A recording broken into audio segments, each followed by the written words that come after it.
By the age of 32, he defeated the powerful Persian Empire, which had dominated the Near East for centuries. But this victory wasn't a single moment. It was a chain of thunderclaps that rewrote the map of the world. Persia was immense then. From the sands of Egypt to the mountains of Afghanistan, a realm so vast it took months to cross. Kings before Alexander had tried to challenge it and vanished like dust in the wind. Yet Alexander stepped forward with a smaller army, sharpened by discipline, and driven by a belief that borders were nothing more than invitations. The Battle of Issus, the moment the world realized he was unstoppable. It happened in 333 BCE, where the mountains of southern Anatolia squeezed the land into a narrow plain. Alexander marched in with the sea at his flank, the wind cold against his armor. Facing him was King Darius III himself, ruler of Persia, lord of millions, commanding an army that outnumbered Alexander many times over. The clash was brutal. The Persian lines stretched endlessly, but the terrain cramped them, turning their numbers into chaos. Alexander, seizing the moment, led his companion cavalry straight into the heart of the enemy. He cut toward Darius with a ferocity that shattered the king's confidence.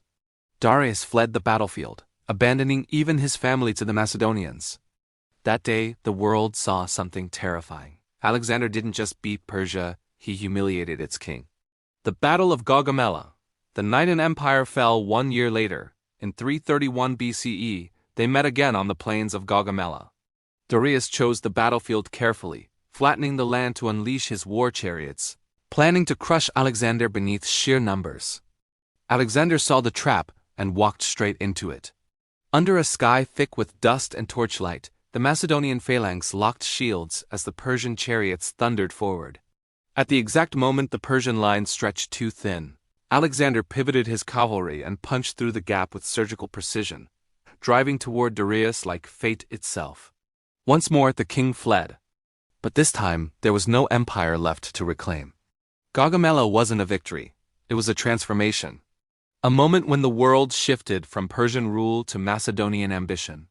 Conclusion: the birth of a legend. After Gaugamela, the great capitals of Persia fell one by one: Babylon, Susa, Persepolis. Alexander walked through palaces older than his homeland, claimed treasures that had been collected for centuries, and sat on a throne once thought untouchable. By the time he was 32, he had done the impossible. He shattered the ancient empire that had shaped the East, and in its place, he forged a new world, one where Greek ideas, Persian customs, Egyptian wisdom, and Indian influence began to blend. He didn't just conquer a kingdom,